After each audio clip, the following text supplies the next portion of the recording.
हमारे देश की तारीख अमन पसंद मुल्क की रही है। इतिहास गवाह है कि हमने हमेशा अपने साथी पड़ोसियों के लिए भी अमन और तरक्की की दुआ मांगी, लेकिन जब पड़ोसी खुद अपने घर को आग लगाने पर आमादा हो तो किया क्या जा सकता है। खैर, आगे बढ़ते हैं। बात उत्तराखंड में आई त्रासदी की करते हैं, जिसे लेकर एक बेहद सनसनीखेज और चौंकाने वाला दावा सामने आया है। दावा यह किया जा रहा है कि चमोली में आई त्रासदी की वजह 56 साल पहले की एक गलती है। ग्राउंड जीरो से इस सवाल का जवाब तलाशती ये सुपर एक्सक्लूसिव रिपोर्ट देखिए। क्या खतरनाक आ रहा है ये। अरे जल्दी आ। ओ भाई साहब,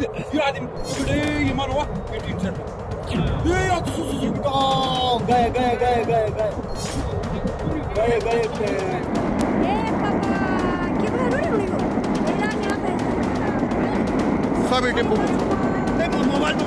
क्या खतरनाक आ रहा है ये। सैलाब का शोर, संकरी घाटी में तबाही का जोर, जिस्म का रोआ रोआ थर्रा उठता है। रूह कांप उठती है ये सोचकर कि क्या कयामत ऐसी ही आती है। जल्दी आ। गए। जोशीमठ का जर्रा जर्रा उस तबाही की गवाही दे रहा है जिसने देवभूमि को एक और कभी न भूलने वाला जख्म दे दिया। सैलाब आया, गुजर गया, लेकिन कई सवाल पीछे छोड़ गया।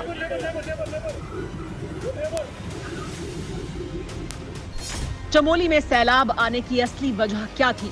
तपोवन में बाढ़ की वजह सिर्फ ग्लेशियर फटना था, या फिर ये सैलाब और ये तबाही कुदरत के कानून में इंसानी दखल का नतीजा है? सवाल कई हैं, जवाब अलग अलग हैं, लेकिन एक सवाल ऐसा भी है जिसका जवाब किसी के पास नहीं है। सवाल यह है कि चमोली में आई तबाही की वजह क्या 56 साल पहले एक भीषण गलती है?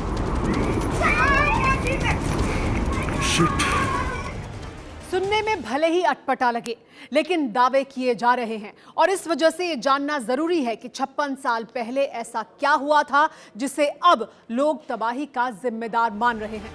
चमोली में आए सैलाब को लेकर एक बेहद सनसनीखेज दावा किया जा रहा है, जिसके मुताबिक बाढ़ की वजह रेडियो एक्टिव डिवाइस से पैदा हुई गर्मी हो सकती है। सवाल यह है कि हिमालय की चोटियों पर रेडियो एक्टिव डिवाइस कैसे पहुंचा? इसे विस्तार से समझिए।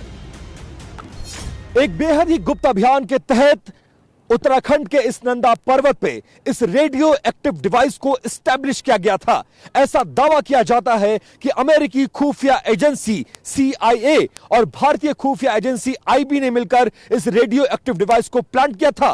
प्लांट भी उत्तराखंड के उस नंदा पर्वत पे, जिसका नाम कंचनजंगा के बाद भारत की दूसरी सबसे ऊंची चोटियों में शुमार किया जाता है। ये 1965 का साल था। चीन से जंग हो चुकी थी। इसके 2 साल बाद 1966 में चीन ने पहला एटमी परीक्षण करने के साथ ही अपनी मिसाइल टेक्नोलॉजी को डेवलप करने का मिशन तेज कर दिया। अमेरिका उस वक्त वियतनाम युद्ध की वजह से पहले ही बुरे दौर से गुजर रहा था। ऐसे में चीन की चुनौती सामने थी। इसीलिए अमेरिका के तत्कालीन राष्ट्रपति लिंडन जॉनसन ने एक सीक्रेट मिशन को अंजाम देने को मंजूरी दे दी। हिंदुस्तान की दूसरी सबसे ऊंची चोटी नंदा पर्वत पर इस रेडियो एक्टिव डिवाइस को एस्टैब्लिश करने का मकसद चाइना पर नजर रखना था, उसकी गतिविधियों पर नजर रखना था। लेकिन ये योजना उस वक्त मुश्किल में पड़ गई जब इसको एस्टैब्लिश करने वाली पर्वतारोहियों की टीम एक मुश्किल का सामना करने लगी। उस मुश्किल दौर में उस टीम को नंदा पर्वत की ऊंचाई पर इस रेडियो एक्टिव डिवाइस को छोड़कर वापस आना पड़ा। 1965 में CIA और IB के नंदा देवी पर एक सीक्रेट मिशन के दौरान ये डिवाइस खो गया था। इस मिशन में चीन की जासूसी करने के लिए सीक्रेट एजेंटों को न्यूक्लियर पावर्ड सर्विलांस इक्विपमेंट को पहाड़ की चोटी पर प्लांट करना था। इस दौरान पूरी टीम को एक बर्फीले तूफान का सामना करना पड़ा, जिसके बाद टीम को बेस कैंप पर डिवाइस छोड़कर वापस लौटना पड़ा। इस अभियान के शुरुआती दौर में ही मुश्किल आने की वजह से वैज्ञानिक और पर्वतारोहियों की टीम को भले ही इस रेडियो एक्टिव डिवाइस को नंदा पर्वत पर छोड़कर आना पड़ा हो, लेकिन दावा यह है कि 1 साल बाद यह टीम फिर लौटी और उस डिवाइस को नंदा पर्वत पे ढूंढने की कोशिश हुई, लेकिन दुर्भाग्यवश वो डिवाइस वहां पर नहीं मिली। नंदा देवी का चुनाव इसलिए किया गया था क्योंकि इसकी चोटी से चीन के जिनजियांग से आगे तक की हरकतों पर नजर रखी जा सकती थी। अब सवाल उठता है कि इस रेडियो एक्टिव डिवाइस को चमोली में आए सैलाब से क्यों जोड़ा जा रहा है। इस सवाल का जवाब जानना TV9 भारतवर्ष के जांबाज रिपोर्टर विपिन चौबे ने भी मिशन के तौर पर लिया और निकल पड़े।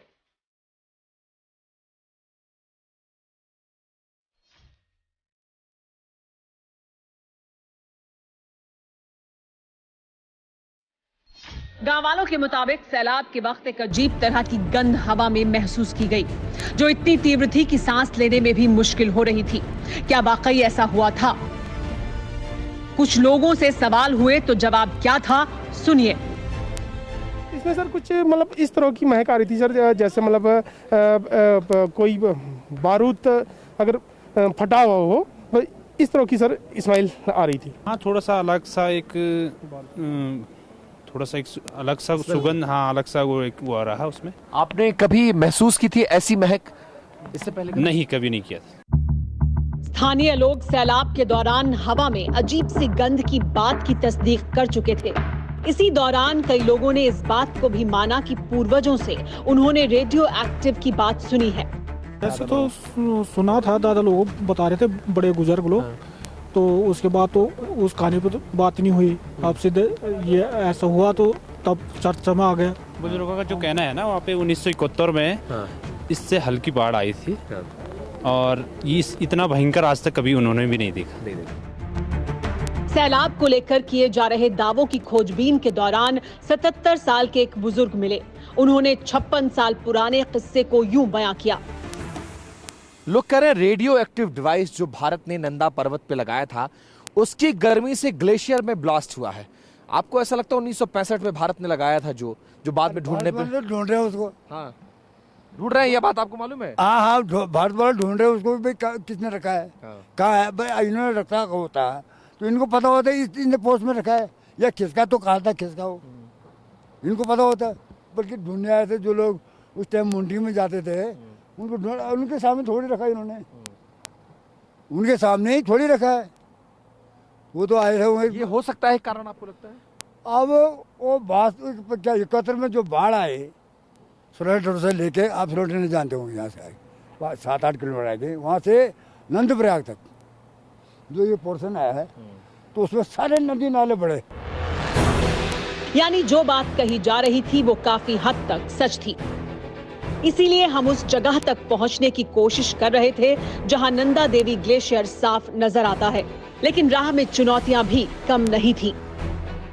ग्लेशियर को देखने के लिए लगभग 4 से 5 किलोमीटर हम लोग पैदल इन पगडंडियों के रास्ते, पहाड़ी रास्तों पे, इन रास्तों का इस्तेमाल पहाड़ी लोग ज्यादा करते हैं। इन रास्तों का इस्तेमाल करते हुए पैदल चलते चलते हम लोग बहुत ऊंचाई तक आ गए हैं।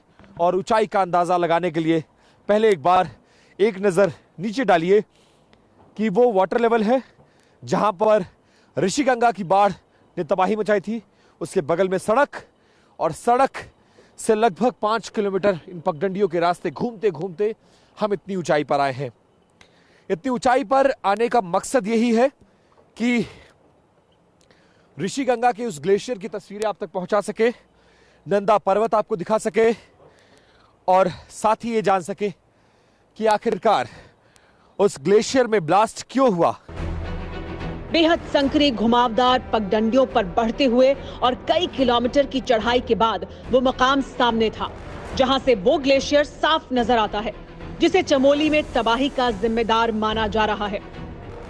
बात 1965 की है, जब भारत ने मेरे पीछे देख रहे इसी तरह के ग्लेशियर और नंदा पर्वत में रेडियो एक्टिव डिवाइस को प्लांट किया था। ये चाइना पर नजर रखने के लिए एक ऐसी डिवाइस थी जिसको अमेरिका की मदद से भारत ने प्लांट किया था। लेकिन कहा यह जा रहा है कि उसी रेडियो एक्टिव डिवाइस की हीट की वजह से ग्लेशियर में ब्लास्ट हुआ और उस ब्लास्ट की वजह से चमोली में इतनी बड़ी त्रासदी आई। इस रेडियो एक्टिव डिवाइस का लाइफ स्पैन 100 साल का माना जाता है। सवाल यह है कि इतनी घातक चीज को देश की दूसरी सबसे बड़ी चोटी पर ले जाना ही क्यों पड़ा? इस सवाल का जवाब 1965 में मिशन नंदा देवी के टीम लीडर रहे कैप्टन मनमोहन सिंह कोहली से सुनिए। उनको मैंने ये सलाह दी कि ये नंदा कोट पे लगा लो, क्योंकि नंदा देवी बहुत ऊंचा है, तो उन्होंने अमेरिकन्स ने CIA ने कहा कि ये जगह ये 25,000 से नीचे नहीं होना चाहिए, तो इसलिए इन्होंने नंदा देवी को खामखा बीच में लगा दिया, नहीं तो इतनी गड़बड़ होती नहीं। मिशन नंदा देवी के टीम लीडर रहे कैप्टन कोहली के मुताबिक 14 अक्टूबर 1965 को टीम का बर्फीले तूफान से सामना हुआ। ऐसे में टीम के सदस्यों की जान खतरे में थी। टीम लीडर कोहली ने सभी को वापस बेस कैंप लौटने के निर्देश दिए। इसके बाद 1 जून 1966 को टीम फिर कैंप 4 पहुंची, लेकिन काफी जद्दोजहद के बाद वहां कुछ भी नहीं मिला। सवाल यह है कि क्या दोबारा डिवाइस खोजने की कोशिश नहीं की गई? जो radio active material Nanda Devi में पड़ा हुआ है, उसको सरकार ने 3 साल तक 66 से और 69 तक 1966 से 1969 तक ढूंढा था, और उसके बाद से इसको ढूंढना बंद कर दिया है। मई 1966 में टीम नंदा देवी से बैरंग लौट गई, लेकिन उनके दिलो दिमाग में एक बेचैनी थी। अगर उस डिवाइस को बरामद नहीं किया गया तो कुछ भी हो सकता है। लिहाजा 1967 में दोबारा टीम वहां पहुंची, लेकिन इस बार भी उन्हें खाली हाथ ही लौटना पड़ा। लेकिन चमोली में हुई त्रासदी ने एक बार फिर से इस डिवाइस को सुर्खियों में ला दिया है। हालांकि जानकार ये भी मानते हैं कि इसका सैलाब से लेना देना नहीं है। ये बिल्कुल नामुमकिन है, क्योंकि डायगनली जो नंदा देवी पे जहां ये डिवाइस गिरा हुआ है, वहां से तपोवन 50-60 किलोमीटर दूर है। दूसरा, जो रेडियो एक्टिव मटेरियल वहां पे दबा हुआ है, वो ब्लास्ट करने वाला नहीं है। जाहिर है जानकारों की अपनी अपनी राय है, लेकिन चमोली में जो हुआ, जैसी त्रासदी आई, उसने कई जान लेने के साथ नए सवालों को भी जन्म दे दिया है। नंदा देवी में रेडियो एक्टिव डिवाइस के गुम होने के कुछ वक्त बाद ही अमेरिकी खुफिया एजेंसी CIA ने अलर्ट जारी किया था। यह बेहद सीरियस मामला है। CIA ने कहा था कि इससे गंगोत्री से लेकर कोलकाता तक के लोग जद में आ सकते हैं, लेकिन बाद में CIA खुद ही अपनी बात से मुकरते हुए कह चुका है कि इससे ज्यादा खतरा नहीं है। मगर CIA ये बताना भूल गया या छिपा लिया कि रेडिएशन का असर तुरंत पता नहीं चलता है, बल्कि धीरे धीरे इसका असर बढ़ता है। दुआ करें चमोली में जो हुआ ऐसा फिर कभी ना हो।